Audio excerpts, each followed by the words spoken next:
Dicen que el terror nace donde lo cotidiano se fractura, que basta una noche, una máscara, una pesadilla, para que la frontera entre la ficción y la realidad se rompa.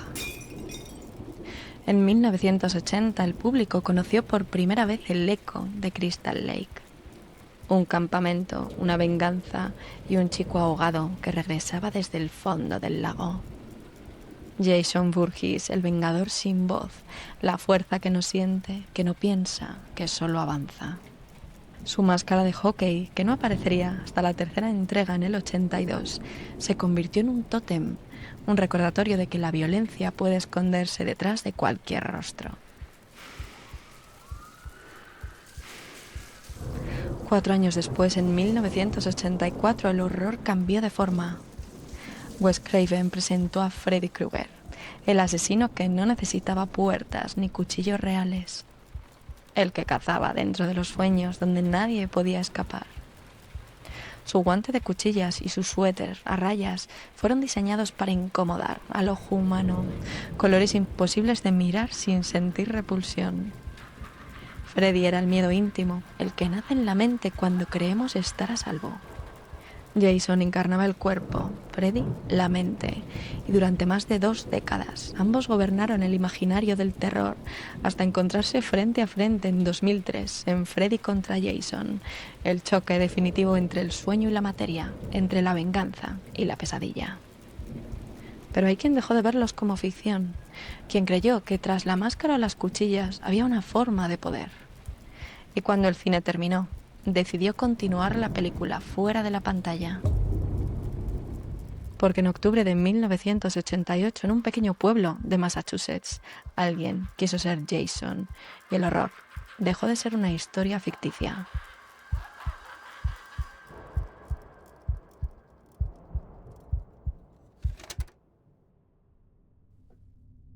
Mi nombre es Alejandra Lavín y este episodio de Criminología en Serie es muy especial. Fue la historia que narré en mi primer directo, el pasado 25 de octubre en Terrassa. Y no fue una fecha cualquiera. Justo se acaban de cumplir 37 años del crimen del que vamos a hablar.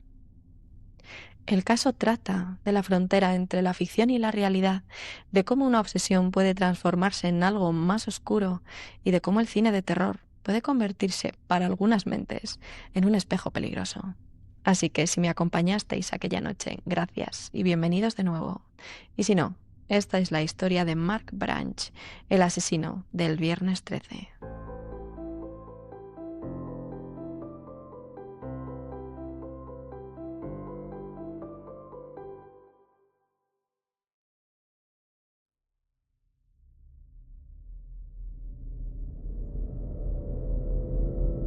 ...1988, Greenfield, Massachusetts. Sharon Gregory, de 18 años, está comenzando su primer semestre en la universidad, donde estudiará psicología. Es una joven brillante, amable, independiente, con una sensibilidad especial hacia el arte y el teatro. Vive en el 138 South Shelburne Road junto a sus padres y su hermana gemela Cheryl, a quien está muy unida. No es una estudiante cualquiera, su interés genuino por entender la mente humana la impulsa a involucrarse más allá del aula. Esta inquietud, tal vez por un proyecto académico, tal vez por una curiosidad personal, la lleva a centrarse en una figura que le parece enigmática, Mark Branch. Y aquí comienza a desdibujarse la línea entre el análisis y el peligro.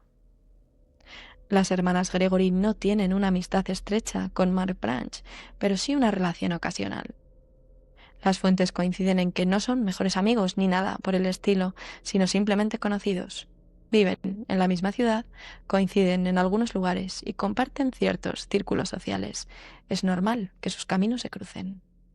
En agosto de 1988, durante uno de estos encuentros casuales, Cheryl, recordemos la hermana gemela de Sharon, ve que Mark lleva consigo unos papeles. Son parte de su historial clínico, un perfil psicológico elaborado durante su tratamiento en un hospital psiquiátrico. No sabemos cómo llega a darse la situación, pero el caso es que Cheryl, movida por la curiosidad, le pide a Mark que se lo preste para leerlo. Este acepta, pero le impone 2 condiciones estrictas: que no se lo muestre a nadie y que lo queme después de leerlo. Cheryl se lleva el documento de varias páginas a casa y antes de guardarlo recorta el nombre de Mark para eliminar cualquier identificación directa. Aunque técnicamente cumple con parte del acuerdo, el contenido no se destruye y Sharon, al parecer, termina enterándose de su existencia. Pero ¿quién es el protagonista de este informe psicológico? ¿Qué es lo que le hace tan aterrador y fascinante a la vez? Mark Branch tiene 18 años, vive en Greenfield, al igual que las hermanas Gregory, conduce un Chevrolet gris y trabaja como empleado en una tienda de comestibles local. A simple vista parece un chico común, uno más entre los jóvenes de la comunidad. Pero detrás de esta fachada ordinaria se esconde una historia profundamente perturbadora. Desde muy joven, Mark muestra señales alarmantes. Tiene antecedentes de crueldad hacia los animales. Los daña, los mata. Un comportamiento que muchos expertos identifican como uno de los primeros indicadores de violencia futura.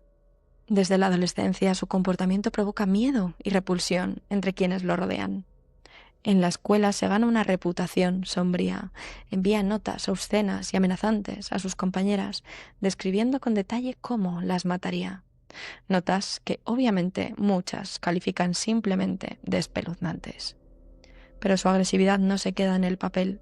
En una ocasión saca un cuchillo y amenaza a una compañera de clase o deja una fotografía suya en su taquilla atravesada por un bisturí. Fuera del aula, su conducta adquiere un patrón igual de inquietante. Mantiene archivos sobre varias chicas, datos, fotos, descripciones, y utiliza esta información para llamarlas de noche y asustarlas. Asesinos de este tipo no buscan dominar solo por placer, sino porque es la única forma que conocen de sentirse alguien. El miedo se convierte en su medio y en su fin. Lo utilizan para imponerse, pero también para llenar el vacío de una vida marcada por la humillación o la insignificancia. Controlar a otro, hacerlo sentir vulnerable, les da por un instante la sensación de existir y de ser importantes. Por eso el miedo termina siendo su lenguaje y el poder su única manera de no sentirse impotentes. En Mark Branch este patrón se hace evidente y sus palabras refuerzan este comportamiento sombrío. Compañeros y amigos lo recuerdan hablando a menudo sobre matar.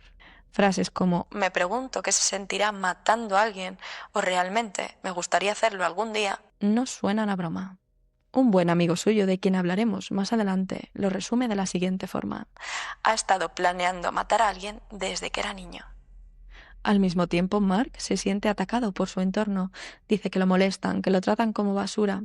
Esta sensación de víctima alimenta su agresividad y cierra un círculo peligroso: burlas, resentimiento y represalia.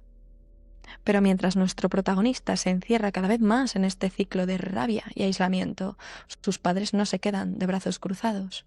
Preocupados por su comportamiento agresivo y su creciente inestabilidad emocional, intentan repetidamente conseguirle la ayuda profesional que necesita.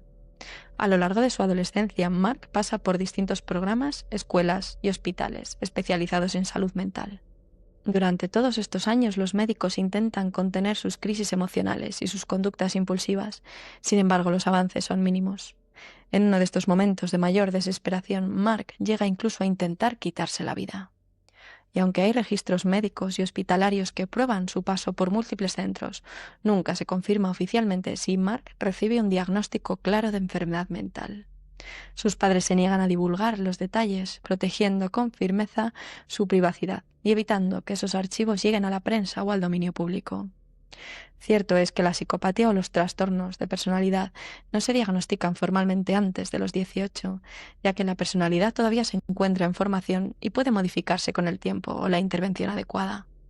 En su lugar, los profesionales suelen hablar de trastorno de conducta o trastorno de comportamiento disruptivo, términos clínicos que describen patrones persistentes de agresividad, crueldad o desprecio por las normas, pero sin afirmar que sean rasgos permanentes. En apariencia, los Branch hacen todo lo posible, pero cada intento terapéutico termina igual, con Mark un poco más alejado, un poco más oscuro y cada vez más lejos del control de quienes intentan salvarlo. Y en este aislamiento encuentra algo más: una vía de escape, un refugio y al mismo tiempo un detonante. No lo encuentra en las personas, ni en los médicos, ni siquiera en sus padres. Lo encuentra en el cine. No es un simple aficionado, es un devoto del gore. El dependiente del videoclub de Greenfield lo resumiría así: alquilaba estrictamente gore, punto. Cuanto más sangriento, mejor. Entre sus títulos preferidos están los clásicos del slasher más violento y el smut, ese subgénero que puede tomar la forma de romance, fantasía o drama, pero que se define por su carga explícitamente sexual y su intensidad gráfica. Y para Mark Branch, cuanto más violento, mejor. Pero aquí vamos a hacer un pequeño paréntesis, porque para entender la mente de Mark Branch no basta con saber lo que hizo, sino entender en qué universo ficticio vivía. A finales de los años 80 el cine slasher está en su auge. Estas películas de bajo presupuesto, en las que nos encontramos jóvenes perseguidos, adultos impotentes y que no se enteran de nada, y lugares que deberían ser seguros, como campamentos o barrios residenciales, transformados en escenarios de horror. En 1988, justo cuando transcurre nuestra historia, se estrena Viernes 13, parte 7, La nueva sangre. Jason Voorhees, su protagonista, regresa más monstruoso que nunca. Es un cadáver reanimado, un zombi, con la columna y las costillas expuestas a través de su ropa hecha jirones. Ya no es un hombre, es una fuerza de la naturaleza, un asesino implacable, inmortal, una fantasía de poder absoluto y destructivo, que para una mente perturbada como la de Mark resulta irresistible. La versión de Jason que domina la cultura pop este año no es humana. Es control total, violencia sin límites. Y Mark Branch no solo admira a este personaje, lo emula. Su obsesión ya no es pasiva, se ha convertido en un modelo de conducta. La habitación de Mark es un altar al horror. Carteles, muñecos de Jason, figuras de acción y hasta una tarjeta de felicitación con la imagen del asesino enmascarado ocupan el espacio con una intención casi ritual. Hay 75 películas slasher, 64 libros sobre asesinos, 12 máscaras de hockey, 3 cuchillos y un machete. Un santuario donde el horror no solo se consume, se venera. Para él, Jason no es ficción, es un ideal, un modelo, un manual. Scott Landry, uno de sus amigos más cercanos, lo confirmaría ante la policía. Mark siempre hablaba de querer vivir la fantasía de ser Jason. Patronizaba su vida. Para él, estos asesinos ficticios como Jason o Freddy Krueger no son villanos, son ideales, silenciosos, poderosos, imposibles de detener. Pero tanto Jason como Freddy, especialmente Freddy, tienen algo en común, no son nada si los temes. En las películas, cuando los protagonistas del Elm Street dejan de tener miedo, Freddy pierde, como si el terror ajeno fuera lo único que lo mantiene vivo. Y quizá por eso Mark los idolatra, por esa sensación de poder absoluto, de respeto, de miedo. Porque en su mente ser temido es la única forma de sentirse importante. Pero al igual que ellos, también se apaga cuando ese miedo desaparece. Cuando nadie lo teme, cuando el control se le escapa, pierde esta ilusión de fuerza y vuelve a ser solo un chico más, insignificante y vacío. Y es aquí donde la ficción deja de ser entretenimiento para convertirse en instrucción. Un año atrás, en Halloween de 1987, Mark se disfrazó de Jason Voorhees. Llevaba la máscara de hockey, la chaqueta raída y el machete de la mano. Esa noche las calles de Greenfield estaban llenas de niños pidiendo dulces y adolescentes bromeando entre sustos. Pero para Mark, Halloween no era una fiesta, era un escenario. En algún punto, cerca de la escuela secundaria, saltó desde unos arbustos, machete en mano, y persiguió a una chica que caminaba sola. Corrió detrás de ella durante unos segundos hasta que él tropezó y cayó al suelo. La chica escapó. Tiempo después, Mark contaría el episodio con frialdad, casi con orgullo. Diría: si no me hubiera caído, la habría apuñalado. No hablaba de un susto, ni de una broma pesada, hablaba de un intento fallido de asesinato. Y lo más inquietante es que aquella noche, lejos de asustarlo, lo dejó con una sensación de una tarea inconclusa. Desde entonces planea repetirlo cerca de Halloween de 1988, y esta vez lo conseguirá.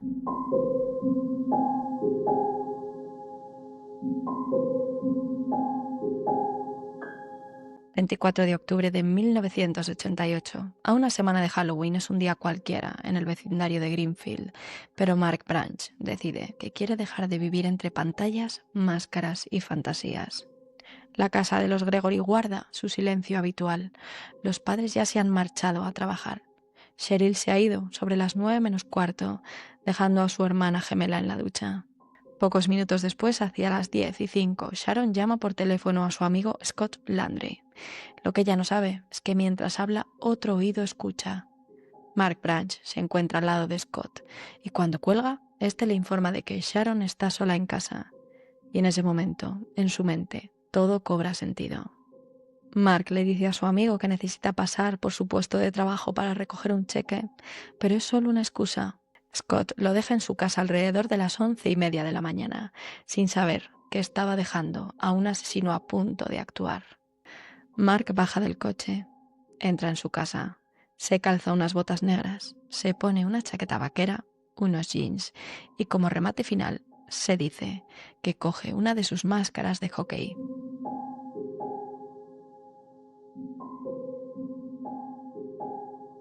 Casi es mediodía. A las 12 en punto, el vecino de los Gregory, Michael Rockwell, escucha un portazo. Mira por la ventana y ve un Chevrolet gris oscuro aparcado frente a la casa de los Gregory. Observa a un hombre de 1,80 de altura, cerca de 85 kilos de peso, cabello oscuro, de corte militar, sin barba, con ropa lavada a la piedra, caminando hacia la puerta con las manos en los bolsillos. Dentro, Sharon aún cree que está sola. Pero entonces, Mark, el chico que le provocaba una inquietud difícil de describir, aparece. Y Sharon, mejor que nadie, sabe que está en peligro. Lo ha visto antes, esa mirada fija, vacía, ese aire contenido de rabia. Y en ese instante entiende que no va a salir viva de allí. Lo que sigue es breve, brutal y definitivo. Ella huye, sube las escaleras, busca refugio en el baño. El informe médico lo confirmaría después.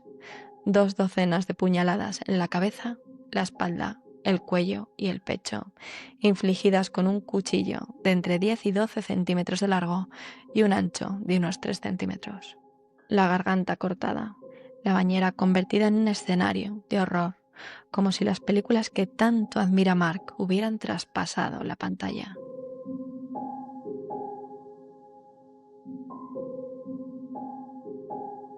Apenas entre 3 y 5 minutos después, el vecino ve el Chevrolet gris arrancar. El coche se aleja. El silencio vuelve a la casa de los Gregory. Pasan entre 30 y 40 minutos antes de que Cheryl regrese. Ve el coche de Sharon aparcado y piensa que todo está bien, hasta que cruza la puerta. Ve sangre por todas partes, en el recibidor, en las escaleras. Dentro de la casa el silencio pesa más que nunca.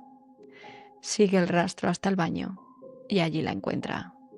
Su hermana gemela ha sido asesinada.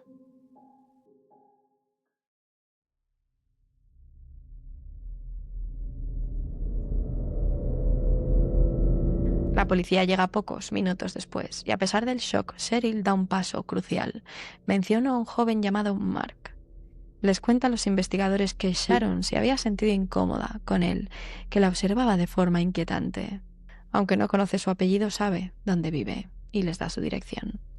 La policía, como es obvio, identifica rápidamente a Mark Branch como principal sospechoso. Un vecino, Michael Rockwell, refuerza esta línea de investigación. Poco antes del mediodía había visto un Chevrolet gris estacionado frente a la casa de los Gregory. La descripción coincide con Mark y el coche, un modelo del 83, está registrado a su nombre. Pero además, durante las primeras horas de investigación emerge un dato clave. Scott Landry, amigo cercano de Mark, de quien ya hemos hablado, relata que el sábado 22 de octubre, 2 días antes del crimen, llamó a Sharon por encargo de este. Quería saber si Cheryl, su hermana, aún tenía en su poder el perfil psicológico de Mark. Sharon confirmó que sí. Entonces Scott transmitió el mensaje. Mark lo quiere de vuelta y lo quiere ya. La interpretación policial es contundente. Mark no fue a esa casa por casualidad, fue con un objetivo: hacerse con su perfil psicológico. Además, después del crimen, el documento desaparece.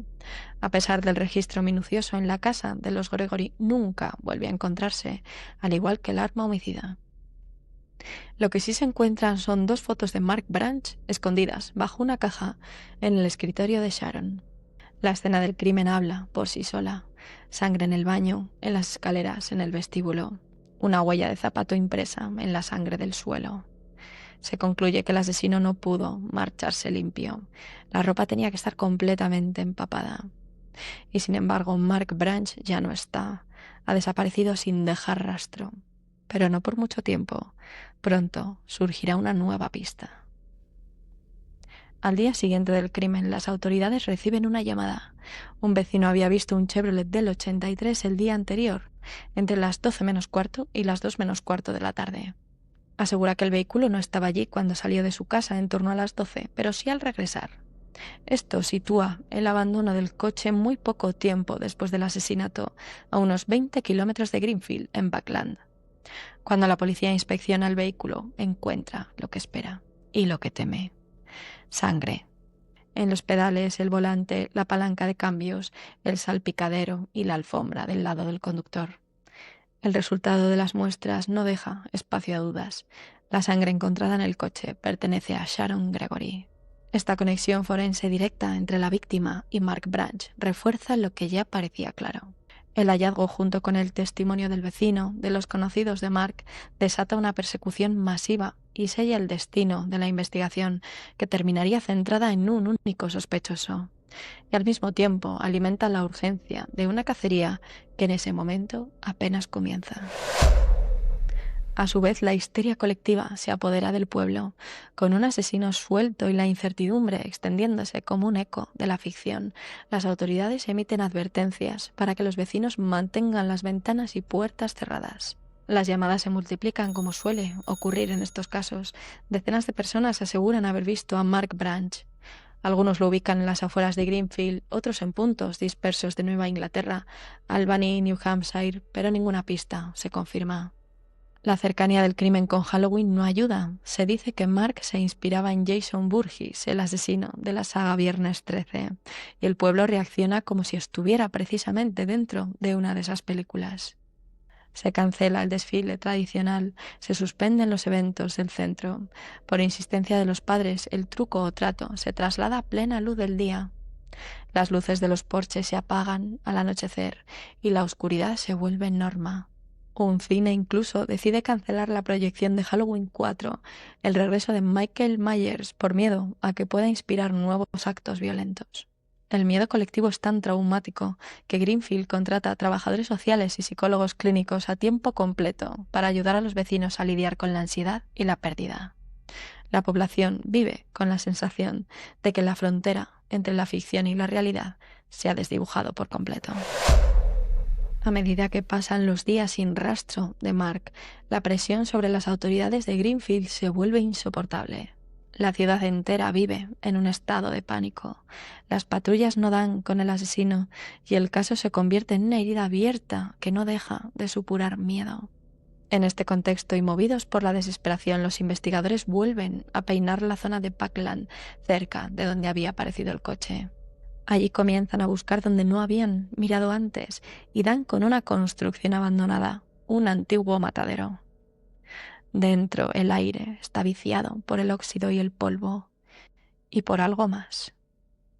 En una de las paredes, casi fotograma por fotograma, unos dibujos reproducen el crimen de Sharon Gregory. Un hombre enmascarado, similar a Jason, ataca a una mujer indefensa por unas escaleras. Debajo del dibujo, escrito con trazo tembloroso y tinta desvanecida, se lee: «Una muerte intencional». Una frase que parece una confesión, una justificación o una sentencia. Más al fondo, pintado con spray rojo, aparece otro mensaje que dice: «Jason vive en Crystal Lake». Una declaración que ya no parece parte del cine, sino del mundo real, como si Mark hubiera heredado ese rol. Y no son los únicos mensajes. En otra pared con pintura negra y letras deformes, alguien ha escrito un enorme 666. Y más allá, con la misma caligrafía: «Freddy estuvo aquí». El matadero cubierto de óxido, polvo y suciedad no parece un escondite, parece un altar. Pese a la magnitud del hallazgo, la policía vuelve a registrar el bosque sin encontrar más evidencia. El área se declara limpia y la búsqueda se suspende hasta el 29 de noviembre. En plena temporada de caza, un joven se adentra en los bosques de Buckland. El terreno es escarpado, los pinos altísimos, densos, con las ramas cerrando el paso de la luz. A medida que avanza, el silencio del bosque se vuelve más opresivo, hasta que de repente lo ve. Colgado de uno de los pinos está el cuerpo de Mark Branch.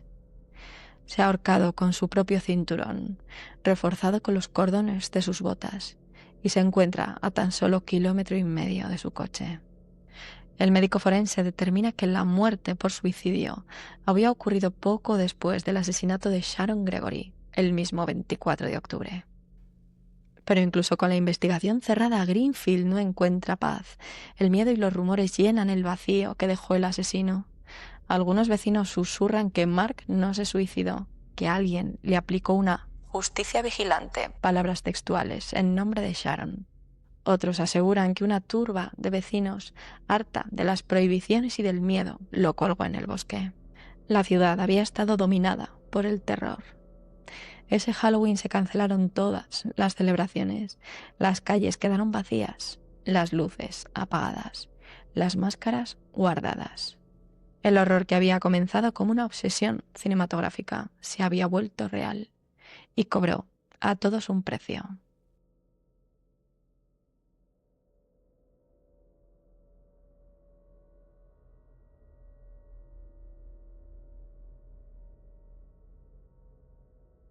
En cuanto al caso de Mark Branch, es imposible no preguntarse qué pasa por la mente de alguien que cruza la delgada línea entre ver violencia y ejercerla. Esta historia nos obliga a plantear una pregunta eterna que aún divide a científicos, criminólogos y psicólogos. ¿Puede una película sembrar la semilla del crimen? Antes de responder hay que tener algo claro. El debate sobre los efectos de los medios violentos no está cerrado. No hay consenso absoluto, pero sí modelos científicos que nos ayudan a entender el fenómeno. Uno de los más influyentes es el modelo general de agresión, que propone que ver violencia, especialmente de forma repetida, no convierte a nadie automáticamente en asesino, pero que sí puede actuar como un factor de riesgo. Este modelo identifica 2 niveles de efectos. Primero, a corto plazo, cuando se activan pensamientos y emociones agresivas, como si la mente se preparase para responder con violencia. El cuerpo se altera, sube el pulso, la adrenalina, y esta excitación puede confundirse con una amenaza real, generando reacciones exageradas. En este momento aparece la imitación. Lo que se ve, se copia, sobre todo si el espectador se identifica con el agresor. Después está el largo plazo, cuando se interiorizan guiones agresivos, donde la violencia se percibe como una forma válida de resolver conflictos. Se produce una desensibilización ante el sufrimiento ajeno y se refuerza una visión del mundo como un lugar hostil donde atacar antes parece razonable. Muchos estudios respaldan este modelo. Sus efectos no son enormes, pero sí constantes y medibles, tanto que organizaciones como la Academia Americana de Pediatría consideran que la violencia en los medios representa un riesgo para la salud pública. Pero no todos los expertos están de acuerdo. Un enfoque alternativo, el modelo catalizador, plantea algo diferente. Propuesto por el investigador Christopher Ferguson, dicho modelo sostiene que los medios no generan violencia. Lo que hacen en todo caso es darle una forma o estética a una agresión que ya estaba en gestación. Según esta visión, la violencia surge de una predisposición interna, una combinación de factores genéticos, personalidad y experiencias traumáticas. Si esa vulnerabilidad se cruza con un entorno hostil o un detonante emocional intenso, puede estallar. En este contexto, los medios no son la chispa, son el molde, el guión, el disfraz, y en algunos casos, incluso la justificación. Esta distinción es fundamental. Correlación no es causalidad. Que alguien vea películas violentas y luego cometa un crimen no implica que una cosa haya provocado la otra. Esta idea es falsa, reduccionista y profundamente peligrosa. En el caso de Mark Branch, esta teoría cobra especial sentido. Su obsesión no era con cualquier tipo de violencia, sino con una muy específica. Asesinos enmascarados, implacables, sin psicología. Figuras como Jason Voorhees o Freddy Krueger. Para alguien que quería dominar a través del miedo, estas figuras ofrecían una fantasía de poder absoluto, de invisibilidad emocional. Una forma de desaparecer tras una máscara y reprimir lo vulnerable. Así los medios no le ofrecieron el motivo, pero sí el molde cultural y simbólico a través del cual canalizar su violencia. No fueron la causa, pero sí el lenguaje que le permitió darle forma a lo que ya estaba dentro. Y esta reflexión nos lleva a una verdad incómoda. Cuando la ciencia duda, la sociedad exige respuestas rápidas, y si no las encuentra en los datos, las busca en la moral.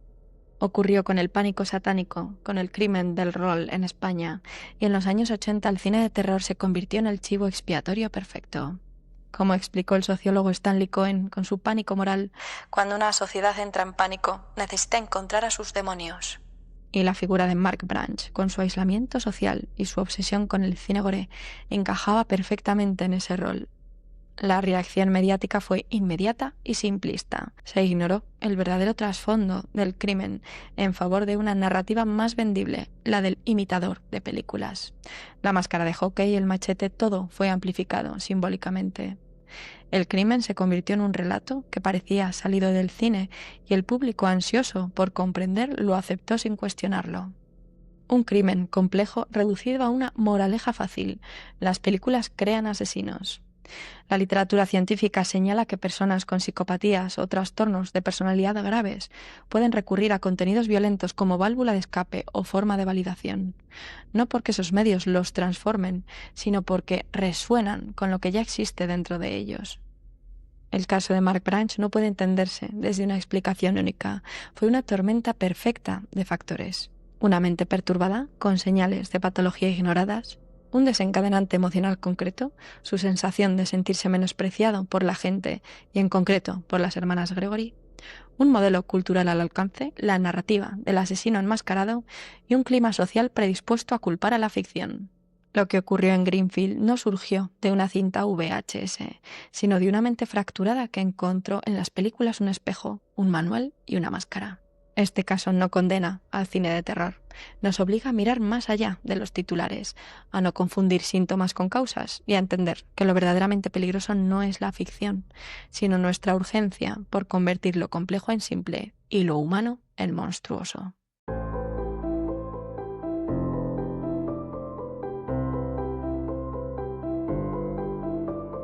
Y este es el caso de Mark Branch, un crimen que durante años fue contado como la historia de un fan del cine de terror que no supo distinguir la ficción de la realidad.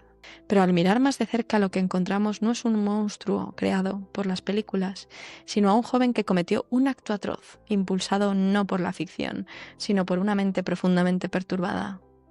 No fueron ni Jason ni Freddy quienes le obligaron a matar. Fue la obsesión, la desconexión y una máscara que no solo cubría un rostro, sino una verdad mucho más incómoda. Porque en este caso, como en muchos otros, la pregunta no es cuánto influye la ficción, sino por qué seguimos buscando en ella las respuestas que no queremos enfrentar en la realidad. Gracias por acompañarme en un nuevo episodio de Criminología en Serie, un poco diferente por ser de aquel directo, pero que espero que os haya gustado. Y si es así, os invito a dejar vuestras valoraciones y comentarios. Ayudan muchísimo a que este proyecto siga creciendo y llegando a más personas. Podéis encontrarme en Instagram, TikTok, X, Threads y Facebook como Crimi en Serie, donde comparto contenido extra sobre los episodios y otros casos. Y si preferís evitar las redes, podéis visitar criminologiaenserie.com para leer mis artículos o uniros al canal de WhatsApp, donde comparto todas las novedades y material adicional del podcast. Recordad que la semana que viene, el día 21, volveremos con un episodio exclusivo en Podimo, donde hablaremos de una bruja más, con motivo del estreno de Wicked 2. Podéis activar vuestros 30 días de prueba en la descripción del podcast. No os lo perdáis. Gracias, como siempre, por estar al otro lado. Soy Alejandra Lavín y esto es Criminología en Serie.